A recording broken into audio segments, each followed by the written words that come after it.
Hello and welcome to this special broadcast on the monetary policy. I'm Latha, Venkatesh. The minutes of the latest RBI Monetary Policy Committee meeting has been released. There was a unanimous decision to cut rates by 25 basis points. In the minutes, there was also unanimous recognition that the 2% inflation average this year gives space for a rate cut without any fear of overheating of the economy. In fact, external members pointed out that with growth expected to slow in the second half, a rate cut would also be helpful for growth reasons. However, there was no hint of any member wanting more cuts, except this. External member Ram Singh wanting to change the stance from neutral to accommodative could be taken as a sign of further dovishness. Well, with that introduction, let me invite the two external members of the Monetary Policy Committee. Joining me are Dr. Saugata Bhattacharya, external member and formerly at Axis Bank, Nagesh Kumar, member of the Reserve Bank's external member of the committee. Both of them, thank you very much for joining us. Mr. Nagesh Kumar, first to you.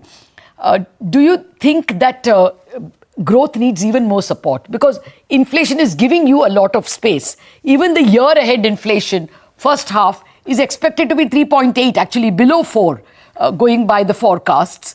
So does it give even more space?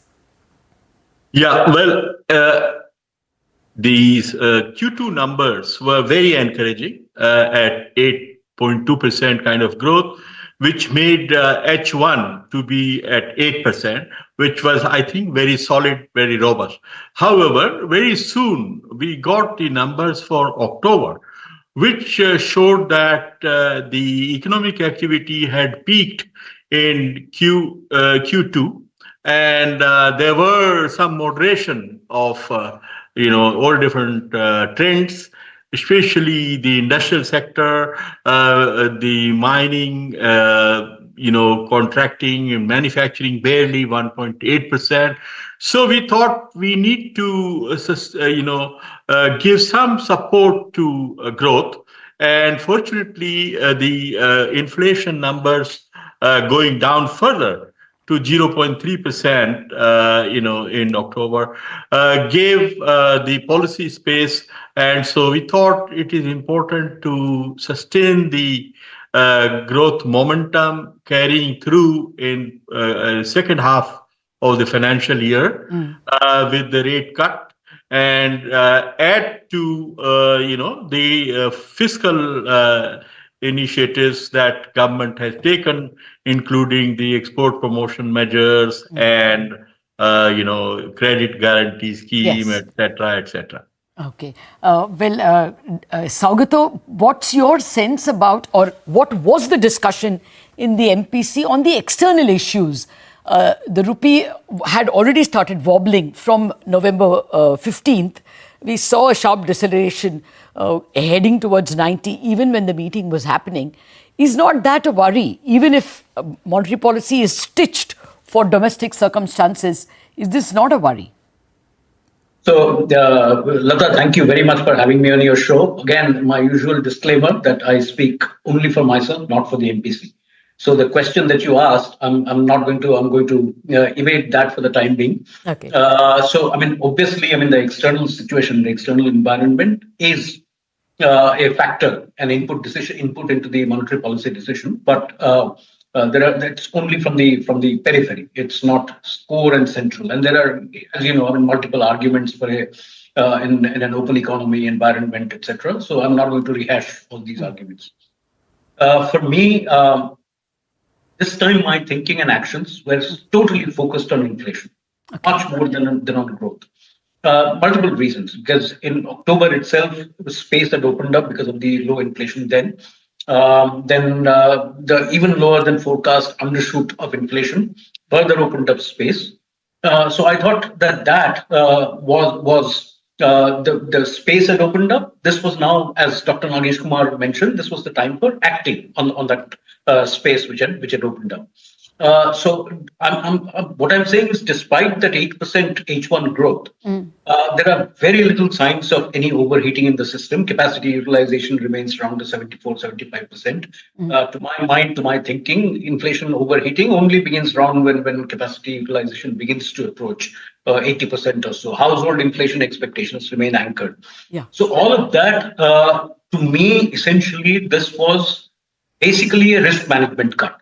Q2 inflation was 1.7%. Q3 inflation is forecast at 0.6%. Although Q4 inflation is expected to go up above, we do not want to be seen to be behind the curve at this point in time. So that essentially rounds up the argument. There are multiple other considerations, but let me stop here. Okay. Dr. Nagesh Kumar, actually, the same question to you. Does external environment even get debated? Because you all met in a situation where it was crying out to be debated. Yeah, well, external, environment, of course, had been very challenging all of this year. And in particular, India facing the Trump tariffs of very high order, which have affected, potentially the demand for a number of industries, especially labor-intensive industries, which also had the jobs issue linked to. Yes. So altogether, I think the need for sustaining and supporting economic growth was very much on the table, and we thought taking advantage of these very benign, inflation numbers, we could support that by cutting the cutting the repo rate by 25 basis points, and on that all of us agreed to. So it was easy to move ahead. Okay, Saugata, what is your stance on what Professor Ram Singh has argued? I don't know if he presented it in your discussions, but in the minutes he argues that probably India's potential growth is 7.5% because productivity has increased for various reasons: investment in infrastructure, digitalization, etc.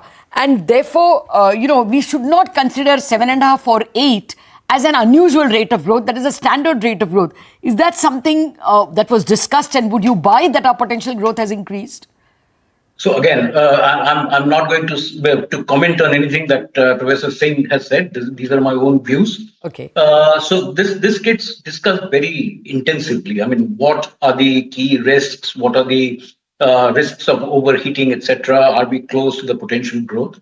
So I think the collective thinking that emerged was that this rate, 5 quarter, is consistent with macroeconomic stability. By macroeconomic stability, I mean a lot of things, particularly the external environment.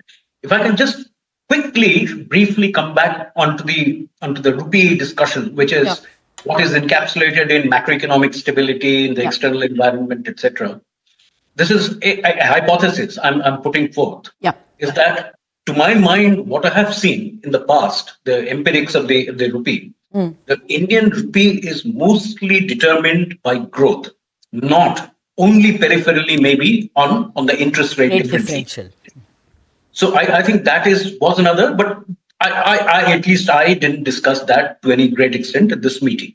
But let me leave that thought with you. So together with this, I think now with potential growth, because we don't really know. I mean, Professor Ram Singh's estimate might be different from mine, Dr. Nagesh Kumar's, etc. So I think at this point in time, with these levels of the repo rate, I think these levels, I think we are in monetary policy is in a good position. I think this is consistent with macroeconomic stability at this point in time, including the various vectors which define macroeconomic stability. So let me leave it at that. Okay. Dr. Nagesh Kumar, what is the resistance to going to accommodative, as one of the members suggested? After all, the Reserve Bank, in the policy statement itself, which they don't normally do, the policy statement doesn't have statements on liquidity. But in the statement, they mentioned OMO. After the standard statement, OMO was announced. If they are ready to give so much liquidity through an FX swap and through OMOs, why not go to accommodative because that's what they're doing. They're accommodating. Yeah, exactly. No, I think definitely the sense is that we are accommodative. But, now that, the policy space for rate cuts is getting, exhausted very quickly. And so one should keep some space for acting if there is need for, and so we felt that let it be data dependent and so data driven, and in future we look at the numbers and take a decision which way to move forward. And of course everybody in the committee is supportive of growth, and inflation side in any case is at this moment in a very comfortable situation. If at all, as I argued in my statement, we need to have a more healthier inflation rate, because a 2% kind of headline inflation for the whole year, which is projected now, if you leave out the precious metals, gold out of it, it would be breaching the lower bound of the flexible inflation targeting regime. So we need to, have even a slightly better inflation rate. And so that way, I think right now, the sentiment is that we are able to support growth. We should support growth. Okay. But if you extend that argument that you are making, and the governor also said that, when he was speaking about the forecast for first half of next year, he said it is almost 4%, 3.8 and 4, and that if you take away precious metals, you can reduce the forecast by 50 basis points.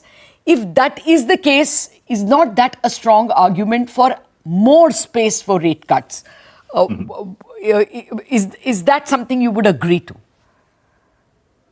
Yeah, one will have to see how it goes, and because the dynamics is to be seen, not just inflation numbers. So growth versus inflation, both of them, that balance we need to always keep an eye on. Okay. Well, Saugata, the other issue that comes up is, did the committee at all discuss whether 8.2 is the right measure of the growth? There have been a lot of erudite arguments that the deflator probably is in an unusual position and maybe does not completely absorb services sector inflation numbers. Did you all discuss at all whether 8.2 is a fair measure of our growth? So obviously, RBI research, which you are familiar with, is very, very intensive, is very detailed on this. So even more than the expert commentary that all of us read, their research, their division's research, our discussions, etc., discuss this in great detail. So I totally agree with Dr. Kumar that, one is the issue of potential growth, whether we can keep on growing at 8% without the system overheating, whether we need to be moving towards, with a rate cut, encourage growth, etc., encourage bank credit to the enterprises. So whether we can afford to do that, what are the capacity utilization levels which are consistent with a neutral rate of interest?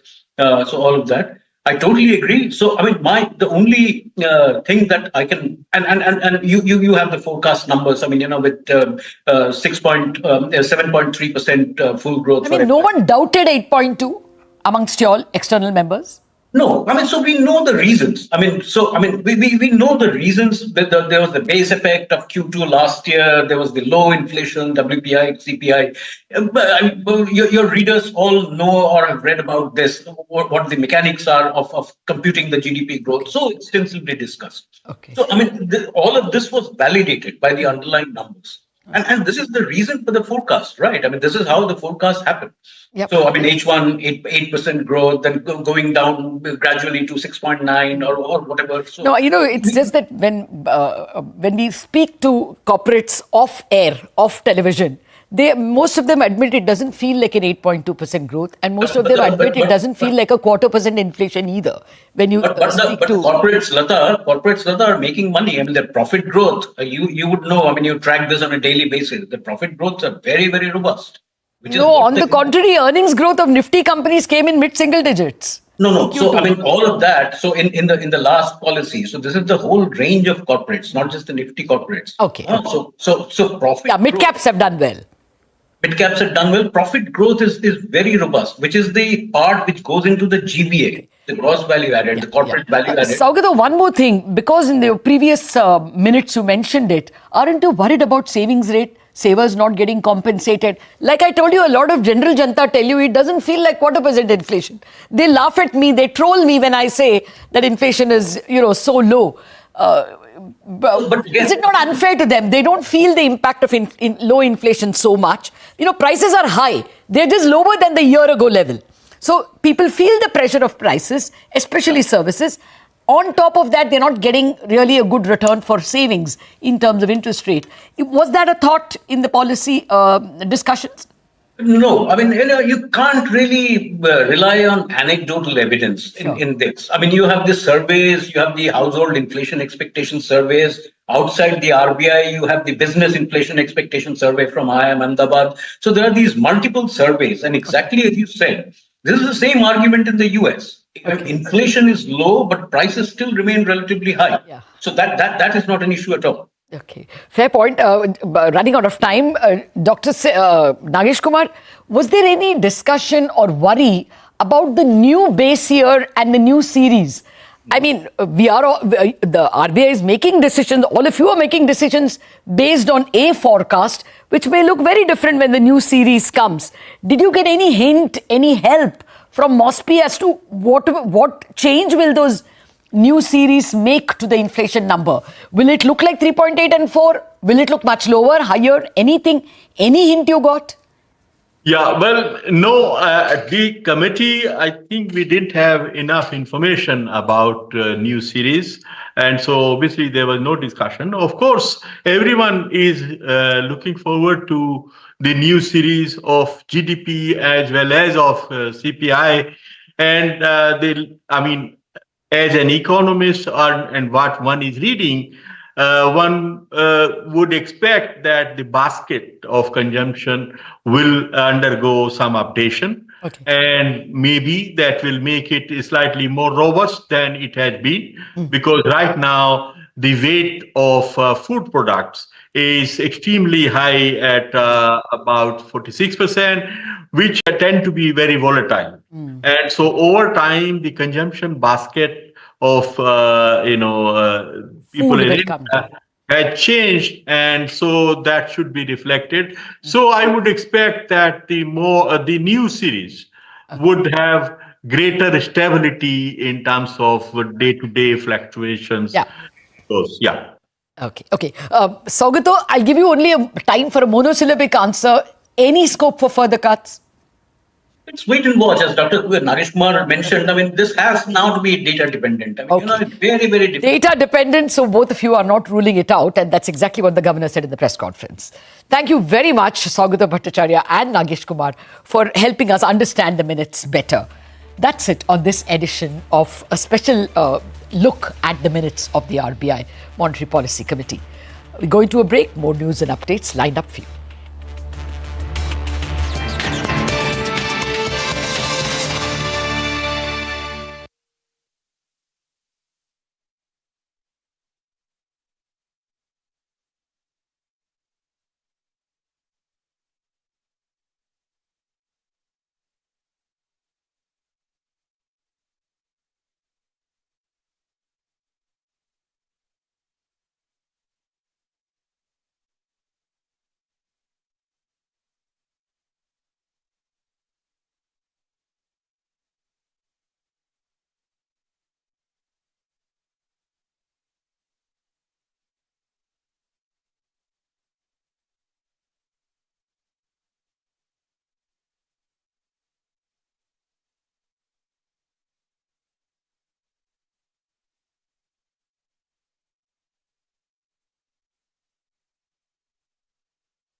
Hello and welcome to Startup Street. I'm Arundhati Ramanan and these are the headlines that we're tracking for you from the startup world.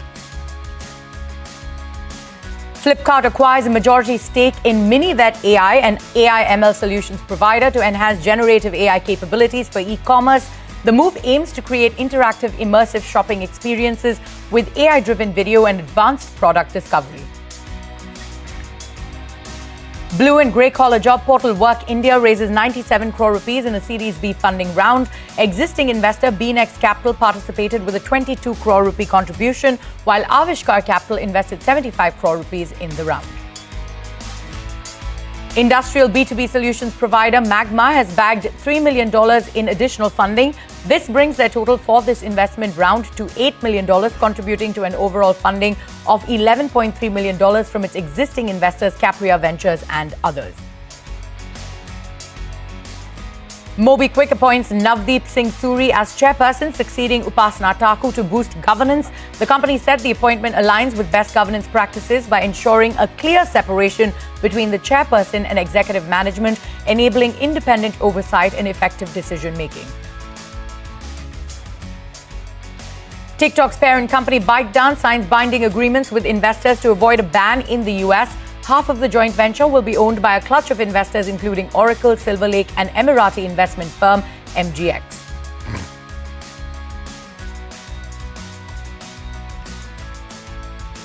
Those were the headlines that we're tracking for you this evening. But on what's brewing today, India's electric two-wheeler story is accelerating and homegrown players are beginning to scale with discipline. Bengaluru-based Oben Electric has just raised 85 crore rupees in a pre-Series B round, backed by prominent Indian-American family offices. The capital comes at a crucial inflection point after a 10x jump in revenue over the past year, and with the company targeting 100 crore rupees in FY26. With plans to expand its retail footprint, launch new products, and move toward profitability, Oben Electric is positioning itself for its next phase of growth. Joining us now is founder and CEO Madhumita Agrawal. Madhumita, thank you so much for taking time out and being here with us on Startup Street. You know, Oben Electric has just raised 85 crore rupees, right? It's a Series B round backed by Indian American family offices. What does this capital sort of enable you to do differently or faster as you enter your next phase of growth? First of all, thank you so much for having me. Yes, this is at this stage of our growth where we have received our pre-Series B. It's a very critical time, right? When we have in past 1 year, we have seen the kind of ramp up we have done, established the entire, network expansion, stabilizing our manufacturing. So this funding will help us to further ramp up in the sense right now as our almost 85 stores are live right now, if you see, with along with service centers. Now our target is that by closing this financial year, we will touch almost 150 stores pan-India, almost 18 plus states where we are present right now, and going deeper in those states. That's the first milestone that we are targeting. The second milestone which we are looking at with this funding, which will kind of mobilize that, is the COGS break-even, which we are going to close this financial year with, which is a very big milestone in automotive industry. Looking at, as when I'm talking to you right now, currently we are material break-even, which is again in automotive industry, because as you understand in automotive, the bill of material is the biggest part of in structure, cost structure, right?